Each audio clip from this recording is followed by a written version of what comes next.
Good evening and welcome to Friday. Laughter is the best medicine when it comes to Eunice Wanjiru, popularly known as Mamito. She found her niche, made her name for herself when she joined the Churchill Show and has never looked back. She knows how to get her audience glancing and laughing throughout. I'm excited to have her in studio tonight a little later. Welcome to the program. My name is Catherine. I was going to call my sign language. My name is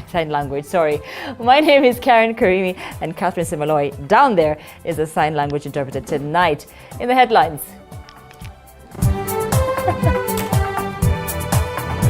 Tonight. We appeal to Kenyans of goodwill to contribute a percentage of their salaries to pay to a pay bill number that will be established soon by this committee. Deputy President Rigathi Gachagua urges Kenyans to contribute a percentage of their salaries to drought response. We now have 14 counties in alarm drought phase, up from 11 last month. The DP says 6 million Kenyans are in dire need of humanitarian assistance. We are very prepared for the exam. Also tonight. And it's all systems go for the 2022 KCPE and KPSEA candidates. We are really prepared and expecting the best out of these candidates this year. Candidates have been taken through rehearsals ahead of their exams on Monday. We shall not allow the re-establishment of authoritarian rule and the violations of human rights. Plus, and ready to rule? No. Governors allied to the Azimio One Kenya Alliance poke holes on the William Ruto-led administration, saying he is not ready to rule. And it breaks free, and the opportunity.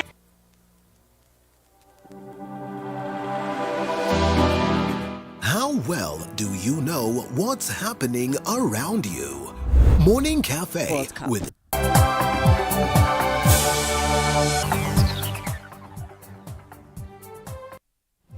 Welcome to the program. This is Friday with me, Karen Karimi. Now, it's all systems go for Class 8 and Grade 6 candidates who are expected to sit for their national examinations beginning Monday next week. The candidates today were taken through the rehearsals as teachers issued ground rules to guide learners ahead of the exams. This will be the first batch of the Grade 6 learners under the new competency-based curriculum to sit for the exams. At least 1.3 learners will sit for the exams that is set to kick off on Monday next week.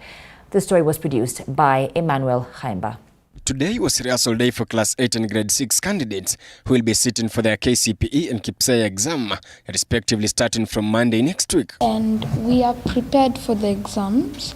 And we thank God that we have been able to reach this far. And for the first time, 3 national exams will be administered this term. KCSE for the Form 4 students, KCPE for Class 8 students, and the KPSEA exam for the Grade 6 candidates.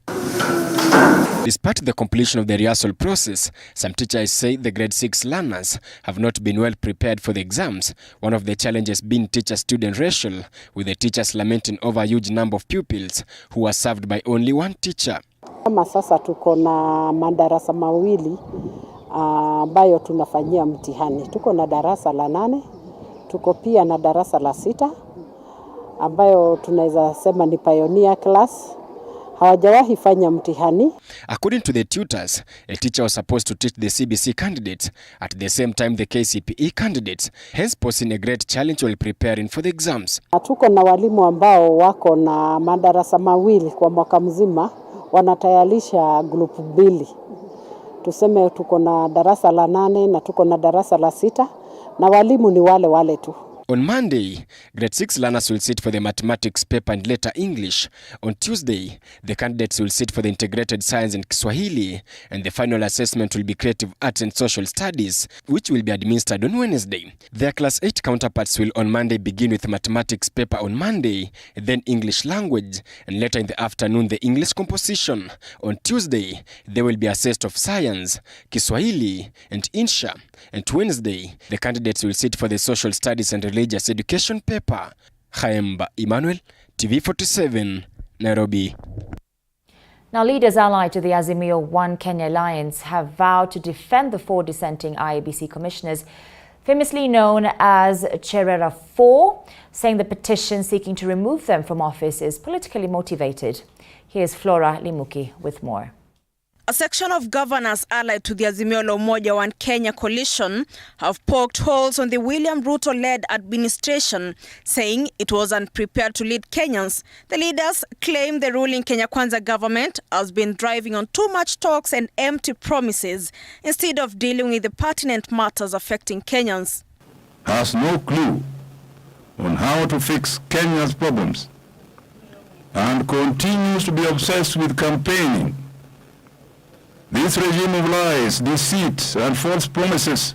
Speaking after a meeting in Naivasha, Kisumu Governor Professor Anyang' Nyong'o condemned the ongoing probe on the 4 dissenting IEBC commissioners by the National Assembly Legal Affairs Committee. Just notice and condemn in the strongest term possible the revenge mission the regime has embarked on against conscientious commissioners of the IEBC. Of elections may have been clothed with the cloth of legality, but it remains illegitimate and repugnant to justice. The leaders have also resolved to actively keep the government in check, being the de facto opposition party, with the top priority being fighting for democracy. We shall not allow the re-establishment of authoritarian rule and the violations of human rights. We shall not allow it to be taken back to the dark days of oppression and dictatorship ever again in Kenya. Azimio Principal Raila Odinga was present at the meeting, along with co-principals Martha Karua and Kalonzo Musyoka. Also present was former devolution CS Eugene Wamalwa and former Kakamega Governor Wycliffe Oparanya. We shall establish a culture of consultations with all elected leaders, MCAs and members of parliament alike, in our respective counties, with a seamless implementation of the Azimio Manifesto. This comes amid cracks in the party as a section of Azimio allied governors and members of parliament have declared their willingness to work with the President William Ruto's Kenya Kwanza government. Flora Limuki, TV 47.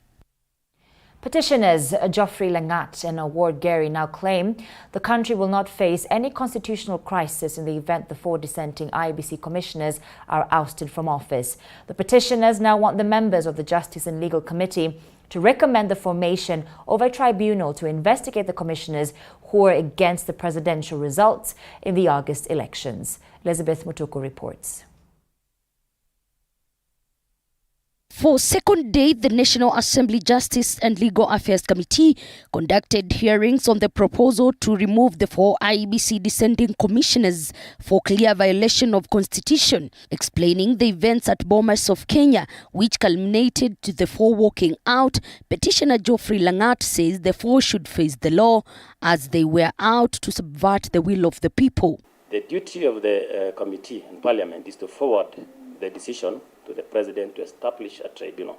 So the grounding of Article 251 was where Parliament performs its duty of forwarding the petition to the President to perform his constitutional duty. But his petition came not without a fight, with the committee seeking to know how their proposal meant good to the country. Without mincing words, Langat told the Justice and Legal Affairs Committee that this won't be the first time the country will face a constitutional crisis in the event the 4 are dismissed. That is it. Now, how do they separate their personal life or their personal self as human beings from the body? Because again, as I said, before another petitioner was here, there's a thin line again between expression of, one expressing himself as provided under Article 33, and then acting now within the office. Where do we draw the line? And you have nipped the bud at the head, whereby you remove the entire commissioners from office. Don't you find that that's maybe an act of carelessness? The 3, I'm not sure whether they are on terminal leave, should be out by January, and the process of appointing them will kick off. We don't even know when the removal of the 4 will come to an end. We do not have a definite date at the moment. Maybe by the time they'll be removed, the other 3 will be in office. That's why I said we'll cross the bridge when we come to it. A constitutional crisis may come. This will not be the first one, and if it happens, others will happen.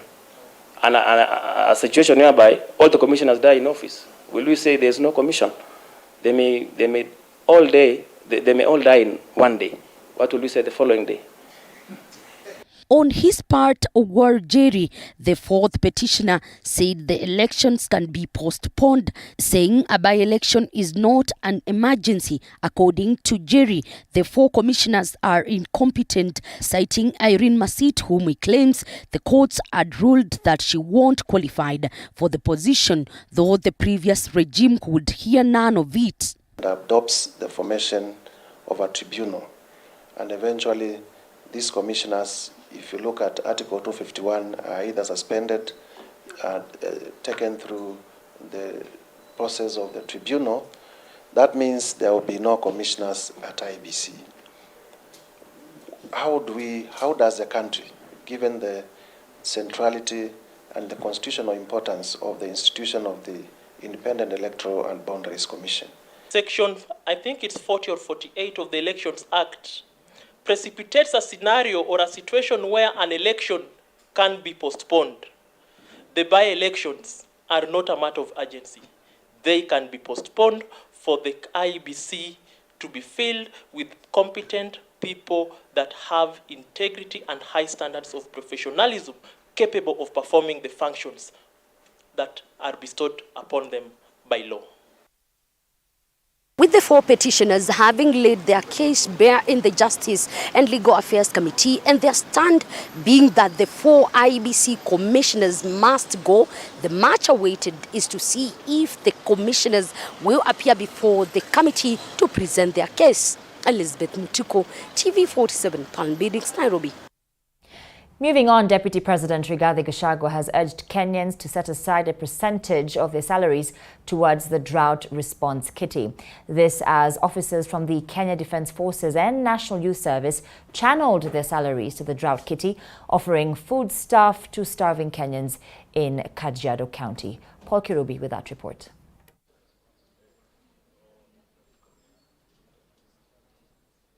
Barely 2 weeks after the government announced that more than 5.1 million people are affected by the drought situation in the country, the number is now increasing, and the situation seems to even get worse, with the government now saying that 6 million people are in dire need of humanitarian assistance. The Deputy President Rigathi Gachagua now appealing to salaried Kenyans to set aside a percentage of their salaries for the drought kitty. This is why we as a government are making a special appeal to all Kenyans and various stakeholders who support us in saving the lives and livelihoods of our people.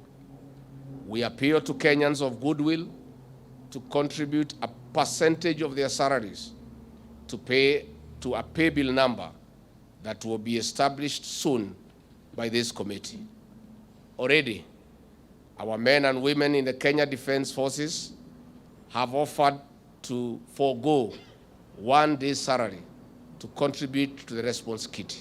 Gachagua was speaking during the launch of the 15-member committee that were gazetted by the president on November 1st. Members of the committee will focus on mitigating the effects of drought in the country. We want to tell conmen and fraudsters and all those people who want to take advantage of this very difficult situation that they will not know peace in their lifetime.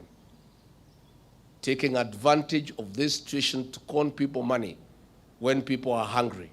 The 15-member committee, headed by Safaricom Chief Executive Officer Peter Ndegwa, will establish the private sector-led National Drought Mitigation Appeal Fund and mobilize resources to alleviate the impact of the drought ravaging parts of the country. We'll also be seeking to mobilize resources and supplement the government's drought response program in alleviating the impact of the drought ravaging the country. And every small contribution, big or small, everything counts.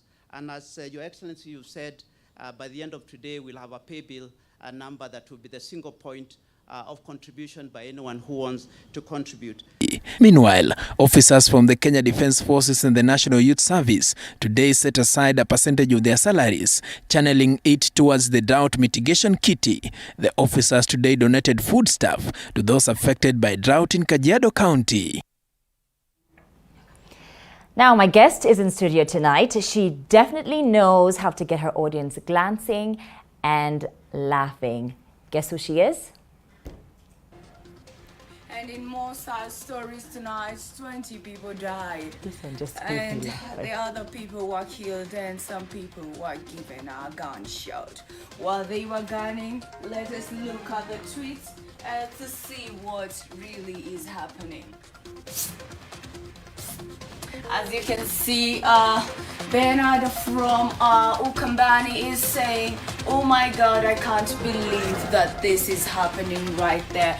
Keep on tweeting us and keep on telling us what we want. The hashtag is #WhoDeadPeople. Mamito, karibu sana. Asante. Ever tell me, what inspired you to do that, by the way? That was the most funniest thing I ever saw. Because it relates to you? Yes, it relates to me. That's so good, by the way. I think all news anchors at that time were just like, what the hell just happened? Yeah, it was just, for me, every time I watch, you know, the news, that part that they have to walk from where towards, like they are presenting the news for real. Exactly. Like, karibu wageni ndio hii news. Yeah? Yeah. Is there anything you won't joke about? No. What do you think I won't talk about? Give me a topic. Try me. How I look. Oh, how you look. Yeah, you look good. Thank you. Thank you so much, Amito. We want to take a short commercial break. So I want you to take us for that break. That's your camera. So you just be like, you're watching Friday with me, Mamito. We take a short break. We'll be right back. Okay. You can do it. I can do it, yeah? Yeah, you can do it. This is Friday. Friday. Yes, with me, Mamito. We take a short break. We'll be right back. This is Friday with me, Mamito Eunice. Don't you dare switch to a dial.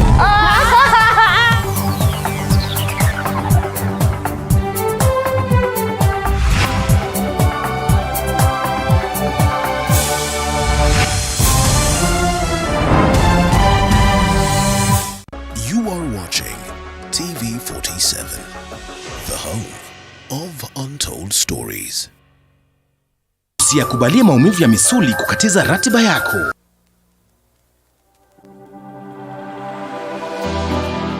How well do you know what's happening around you? Morning Cafe with heated political debates. Baraza la Siasa. Hiyo kitu azungumzie, angalie hali ya maisha ya watu. Informative health discussions. Business, farming. Tasty Wednesday, Fitness Thursday, and Feel Good Friday with amazing DJs, celebs, waimbaji, kuna comedians, alafu kuna wajinga, and music bands every Monday to Friday from 6 a.m. to 9 a.m.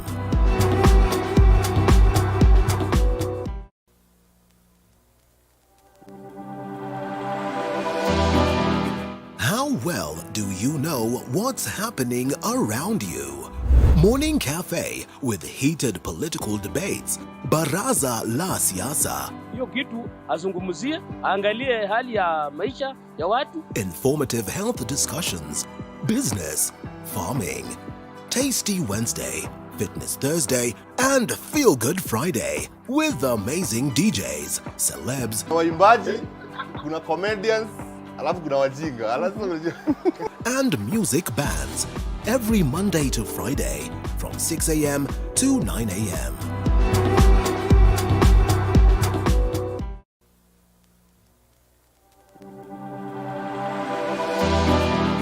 How well do you know what's happening around you? Morning Cafe with heated political debates. Baraza la Siasa. Jurisdiction. Stanley Nyaringita has that report. By February next year, every assistant county commissioner in the country will be provided with a car to facilitate the fundamental role of overseeing government policies and programs. This is according to Interior CS Kithure Kindiki, who was speaking during the passage parade of the third cohort of 448 ACCs who have concluded the National Government Administration Officers paramilitary training. That we shall give you the support to perform this role, and we shall not ask you to do anything else. The sweet goodies have, however, come with strict guidelines from a tough-talking Kindiki, who has directed grassroots officials to keep off politics or risk losing their jobs. This comes on the backdrop of claims by the Kenya Kwanza Brigade that chiefs and their deputies from various parts of the country were inciting voters in the run-up to the August elections. Politicians from across the political divide should be left to manage politics, to persuade each other, to criticize one another. On his part, the Inspector General of Police, Japheth Koome, assured the National Police Service's commitment to partner with administrative officers. I urge these capable officers to continue embracing the same spirit with a view to creating a safe and secure living environment for our own people. So far, 1,397 ACCs have already completed the mandatory training designed to hone their leadership skills and acquaint them with practical security activities and field operations. Stanley Nyiringita, TV47, Nairobi. Moving on, Meru Governor Cholera Mwangaza has moved to court to bar the members of County Assembly from debating an impeachment motion against her, set for Wednesday next week. And as Elizabeth Atieno now reports, the Meru High Court Judge Thripisisa Cherere has now certified the matter as urgent and set the hearing for Monday afternoon. Meru Governor Cholera Mwangaza has moved to court to bar Meru County Assembly members from debating an impeachment motion against her. Through her lawyer Mutuma Gishuru, Mwangaza said that allowing the motion to proceed would be unfair as the outcome is already predetermined, considering 68 of the 69 MCAs are in support of the impeachment motion. The governor now argues that the motion is incompetent and defective as it was issued by the County Assembly Deputy Clerk Charles Laone, whose position fell vacant on the 19th of November with the process of finding a replacement yet to commence. In the petition, Mwangaza further asked the court to grant her conservatory orders suspending the tabling, debating or dealing with the motion dated the 21st of November 2022. Mwangaza has further dismissed the framing of the impeachment motion that accused her of flouting the Employment Act, arguing that the matter was pending in the Employment and Labour Relations Court in Meru. The impeachment motion was proposed by Abogeta West MCA Dennis Kiogora, who also doubles as the minority chief whip, on grounds of gross misconduct and abuse of office, which he claims have created a toxic environment and invited ridicule to the county.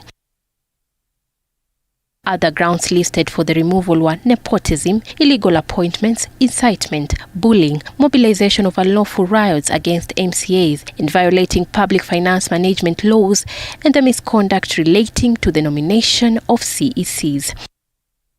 The ongoing stalemate between Governor Mwangaza and the MCAs was instituted after the legislators walked out of the governor on grounds that she was allegedly belittling and ignoring their demands. The governor, however, maintains that soon after assuming office, she and the MCAs were at loggerheads over the Ward Development Fund. The Meru High Court Judge Cherere has now certified the matter as urgent and set a hearing for Monday afternoon. Elizabeth Atieno, TV47. Kenya has joined the rest of the world in marking the start of 16 days of gender activism against gender-based violence, with calls being made for increased attention and investments in GBV prevention, response and management at national, county and community levels. And as Sylvia Nyongesa reports, a UN report indicates that 5 women died every hour due to GBV in the year 2021.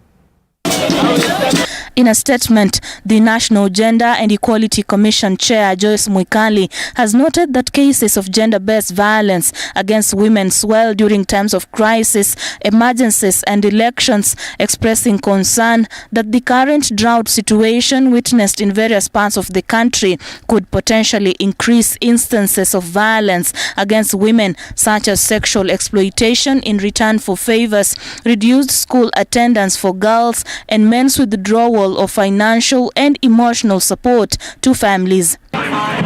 Part of the statement also says that women and children with disabilities, older women living alone, women living in IDP camps, and divorced women are at a higher risk of experiencing gender-based violence. Young girls and young boys are missing out on education kwa sababu ya dhuluma ya kijinsia.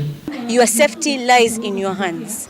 And the moment you know that is the moment you're going to stand up for yourself. Gender activists, health officials, and community leaders in the country have also intensified calls for victims to report cases of gender-based violence, with emphasis put on sensitization to the members of the public on their rights and the common forms of abuse in the society.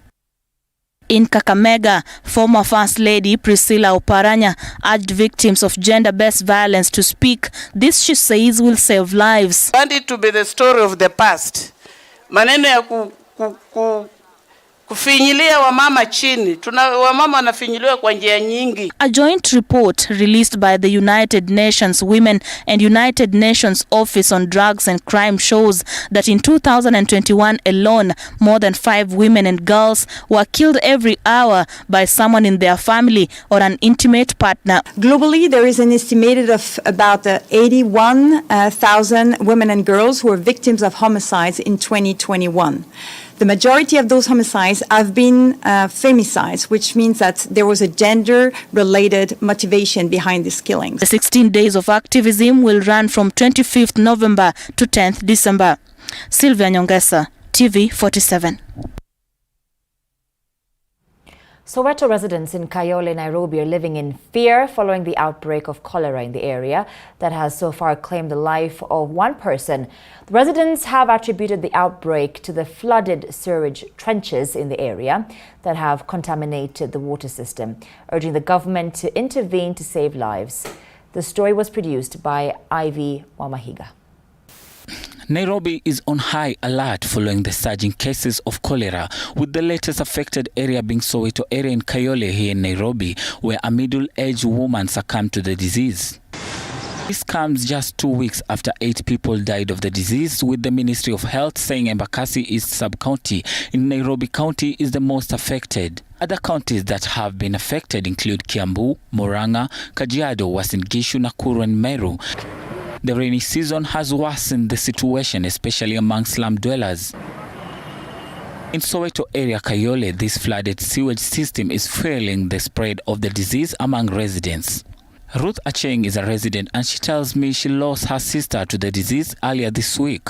Sister yangu alianza ugonjwa tarehe 17 usiku. Kuhara na kutapika. Asubuhi ndio nilimchukua nikampeleka usiku. Sikuwa nimejua, hii asubuhi ndio niliambiwa. Nikaambiwa hatuwezi rudi naye kwa nyumba juu hayuko sawa. Nikaandikiwa referral. Wakaleta ambulance.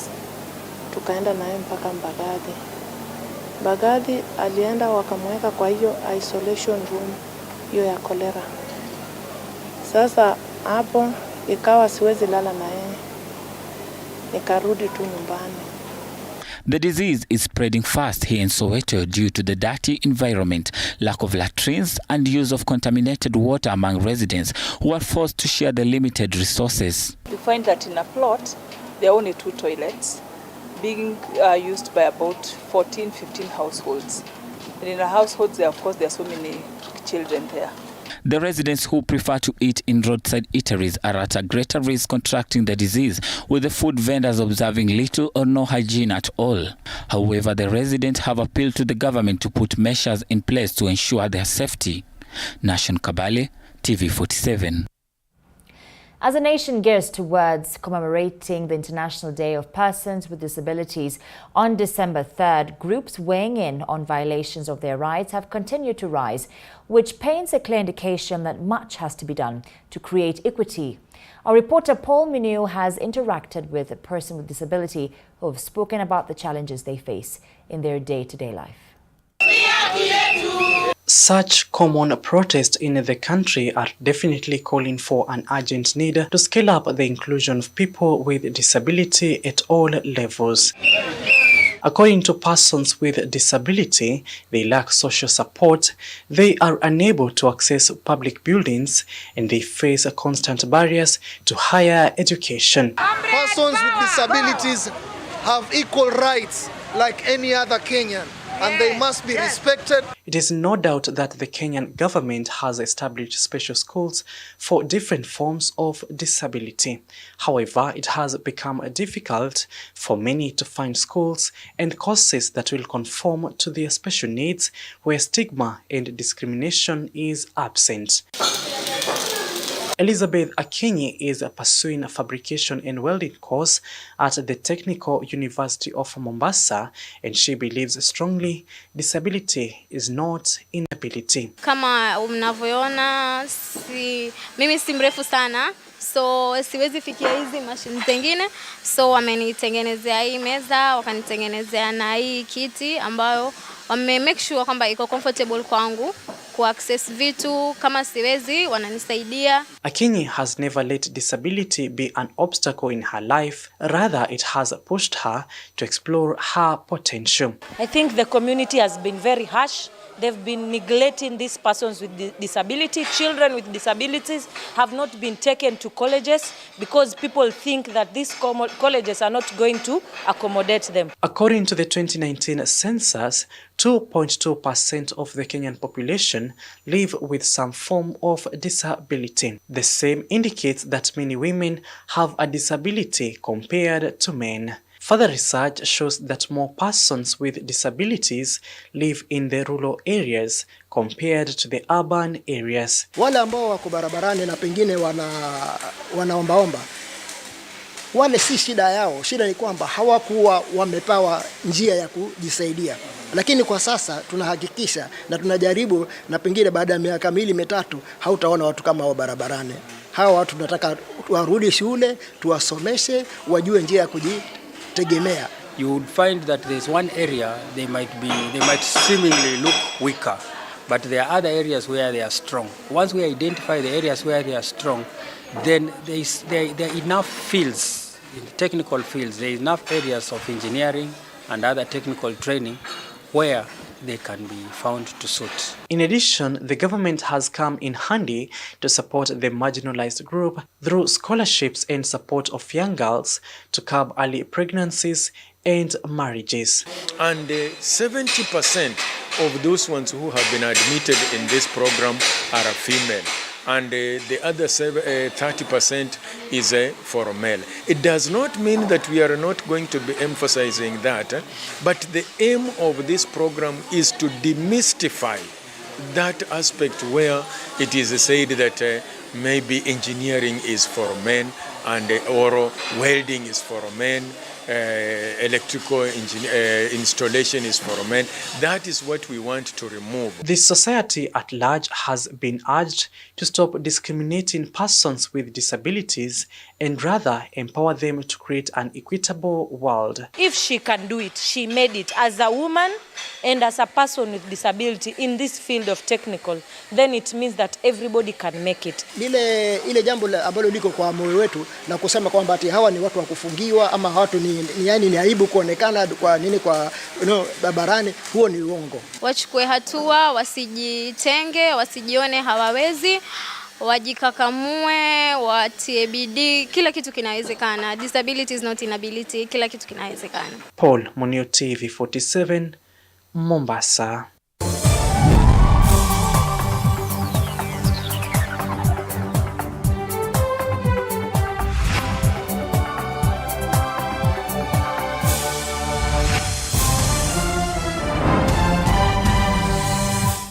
You are watching TV47, the home of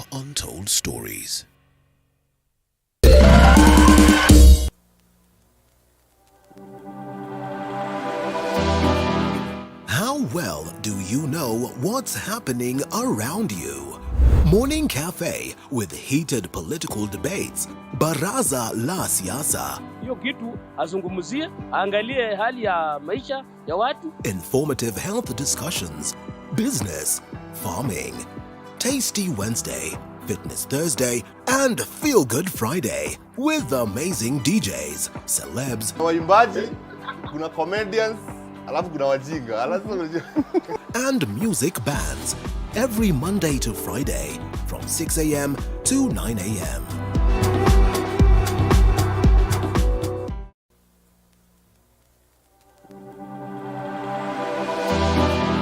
How well do you know what's happening around you? Morning Cafe with heated political debates. Baraza la siasa. Hiyo kitu azungumzie, angalie hali ya maisha ya watu. Informative health discussions. Business, farming. Tasty Wednesday, Fitness Thursday, and Feel Good. We got 40 million from Thai with easy payment terms. I will not hesitate to recommend Thai to any business person. The secret to an instant glow and spotless skin. Acne C10 is a 10% pure vitamin C serum that effectively fades dark spots and clears dark patches. With a unique formulation, it is quickly absorbed deep into the skin to give optimal results. Acne C10, 10% pure vitamin C serum, safe on all skin types.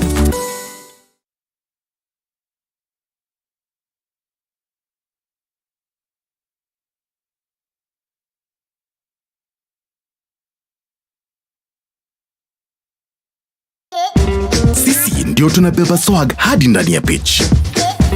Sisi ndio the fastest, the biggest, the strongest. They wonder why. Time waliland kucheza ball na nati, sisi tulikuwa mguu chuma. Ball ni sisi na sisi. How well do you know what's happening around you? Morning Cafe with heated political debates. Baraza la siasa. Hiyo kitu azungumzie, angalie hali ya maisha ya watu. Informative health discussions. Business, farming. Tasty Wednesday, Fitness Thursday, and Feel Good Friday with amazing DJs, celebs, waimbaji,